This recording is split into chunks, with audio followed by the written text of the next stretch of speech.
Hey there, another great tool that we've been using that is good calibration on how you actually look anywhere when you walk across a pasture is to use an ecological score sheet. It gives you an idea of where things can improve, where things are great, and it really helps calibrate what you look at. And remember, what gets measured gets managed. So in this case, walking across a pasture and using some of these ecological indicators as your lens that you use to look can make a really big difference over time on what you pay attention to and how you look at land. So in this case, I'm using, shout out to the Savory Institute. They have a short-term monitoring form that they use as part of their ecological outcome verification certification.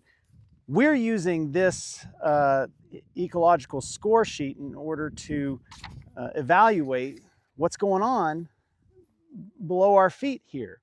So I'll give you an example of the different indicators that we look at, and then we do a subjective scoring based on some criteria that's indicated in the sheet, just to get a ballpark idea of how things are going.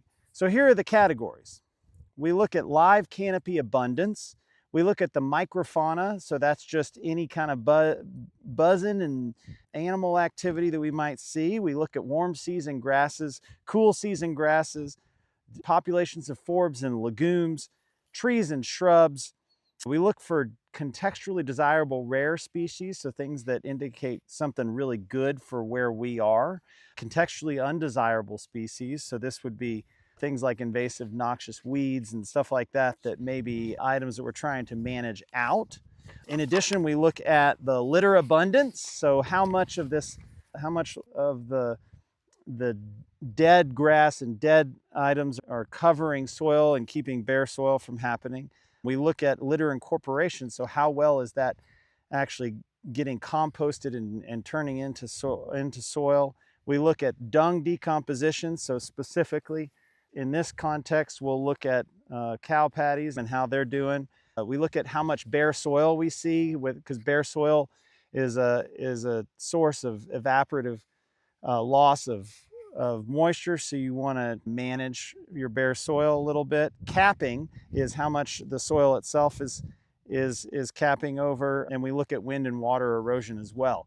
And just looking at these can really change your perspective. And so I'm gonna look in an area around our designated spot here and score this area based on these criteria to give us an idea of how things are going. It's also really nice to just spend a little time out here and look through the lens of ecological health.